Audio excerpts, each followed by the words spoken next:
Welcome to the 2023 Economic Depression and Preparation Channel. I'm your host, Tony. Thank you for joining me on this Sunday, September 24th, 2023 edition. Today we're going to be talking briefly about the new Federal Reserve interest rate hike that's upcoming and the recent meeting that allowed rates to stay the same. We're also going to be talking about how Americans, all of us, are working harder than ever with overtime, side hustles, and still not really getting ahead, treading water in this economy that real inflation, is continuing to hover above 10% on most purchases here in America. So we're going to get into that. Please be sure to subscribe to this channel. Preach to me for the latest interpretation of financial news as it becomes available. We're not financial analysts, but we do interpret financial news here on the channel. Thank you for joining me. So let's get into it, ladies and gentlemen. We have CNBC.com's latest report as of this past week. The Fed will be flying blind on interest rates after a government shutdown. As you know, every year there's a showdown in Congress about the budget. They have to get passed before October 1st to start the new fiscal year.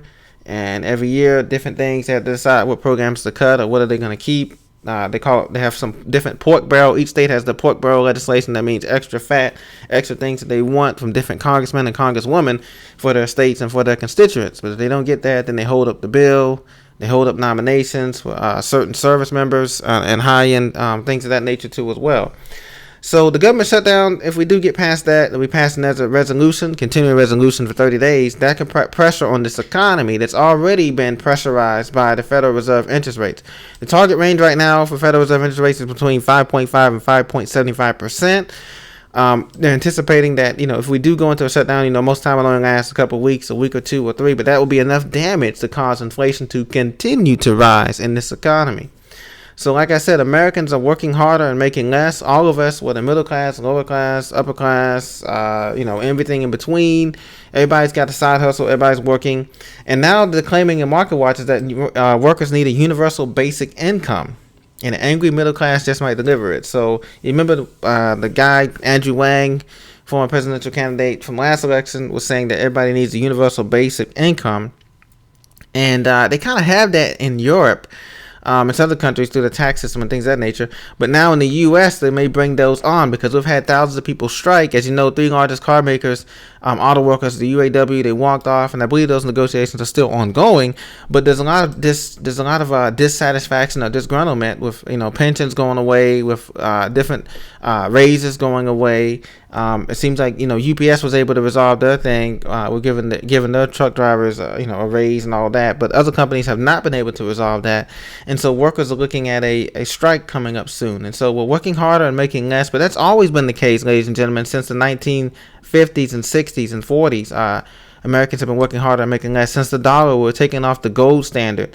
And so the dollar is losing purchasing power. And this is one of the things that we've been talking about earlier last year. What I was telling everyone last year was that, you can have dollars, but they can lose purchasing power, even if they're in a high yield savings account or if they're in some other kind of investment. And that's the danger, because there's only two ways out of a system that when you have high debt. You either inflate the currency higher, hyperinflation, which we're headed to, many believe we're headed to, or you either have a debt jubilee where you reset the whole economy totally, and that means a lot of pain for those people overseas and the people over here that are in the homeland, because you have to reset the whole economy based on the currency. So UBI is not meant to be a replacement for anyone's salary. Well, tell us something we don't know. This will be like kind of like an advanced Social Security check for everyone, basically. If you want to wait to 65 to get our full retirement age. So this is what they're looking at. Almost 4 out of every 10 Americans can't come up with $400, a $400 emergency thing. They've been using that number for a while. That may be or may not be true in some cases. But so they envision giving people $500 to $1,000 per month. Basically, that's not enough to cover expenses. Obviously, most people have average expenses anywhere ranging from $3,000 to $6,000 a month. In bills, between the house mortgages, the cars, the kids, the insurances, a bunch of bills that we all know we have, and so.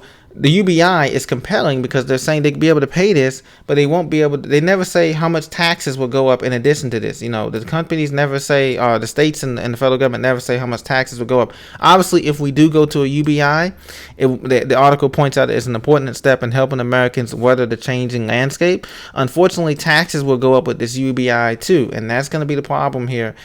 So that they're saying that the wealthy corporations will pay their fair share, but we know that's always not the case. The system was always rigged for the top 1% to make the most money, like a Ponzi scheme or a monopoly scheme.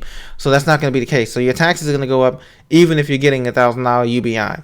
And this is really concerning because Axios.com reported the Fed leaves interest rates steady. They signal one more rate hike ahead. So right now they're leaving it steady, obviously because we're transitioning into the next fiscal year here federally, and October 1st. And like I said, with this shutdown looming, everybody's kind of playing it cautious. But now they're saying they're going to be raising rates. They did signal they're going to be continuing to raise rates. How can they raise rates in a slowing economy and a slowing global economy? See, it's not just the U.S.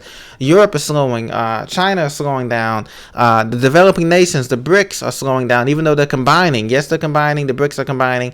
But, the economies, everybody's economy, if you look at theeconomist.com, is stagnating. GDP, gross domestic product, is less than 3% for most of the growth of these countries. And so you look at it and you say to yourself, how can you be raising rates in this type of environment? Fed Chair Jerome Powell. And this is going to be a problem. This is what's going to lead to a recession. And this is going to be a slow recession. It's not going to be apparent in the beginning, but it's going to continue to stagnate the middle class, stagnate those who are working 2 or 3 jobs. It's going to continue. Wages are going to continue to stagnate, and that's going to be the problem. Wages are not going to be able to keep up with inflation, ladies and gentlemen. We're seeing this time and time again. You may feel like you got a raise. You may feel like you have extra money, based on whatever. But when you really strip it down to what it is, after taxes and after all that stuff comes out, we're still making about the same amount of money we were back in the 90s and the 80s and things of that nature. So this is going to be a big problem for this economy. This is going to be a big problem to deal with as we try to wrestle getting through this last fourth quarter here. And this is not to count another black swan event that may be coming. I believe another black swan event may be coming, not COVID or anything like that, but another event that could be coming that could shut down this economy in terms of shipping and the supply chain. This time maybe on the demand side, the people just start focusing on the essentials. I think this time the shock is going to be on the demand side, where people are going to be focusing on the essentials that we've been talking about on this channel, preparing food, water, medicine, clothing, survival gear, things of that nature, only buying the essentials. When we go to Dollar Store, Dollar General, Sam's, Ralph's, whatever store you shop at, Kroger's, you're only focused on buying the essentials for you and your family and for your kids. And this is what's going to happen this next quarter, I believe, and this Christmas, that people are only going to be focused on buying the essentials because they know that a slowdown is coming. Maybe not a total depression, but a slowdown is going to be coming. And this is going to last longer than the recession of '08. This could last 3, 4, 5 years minimum here. And we're going to be seeing this in 2024 for sure now. And both parties don't have a real solution because we're in so much debt. We're in $33 trillion of debt.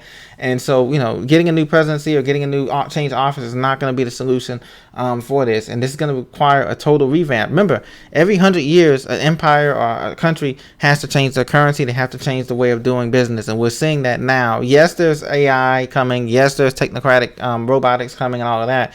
But that's just one part of it, And just keep that in mind as you do your preparations and everything like that. So I just want to touch base with you. I'll check back with you a little bit later this week when we have more news on the jobs report for the month of September ending. And we anticipate less jobs being available, but we are anticipating more jobs opening as people, realize they're just treading water in a lot of these minimum wage jobs, and they're going to give up. There's a high turnover rate, and we do anticipate some jobs holding steady because there is seasonal employment available through Amazon and some other companies that people have been advertising on the news and all that you might have seen. So that may keep the numbers steady for a time being, but we shall see. God bless. I'll talk to you very soon. Take care.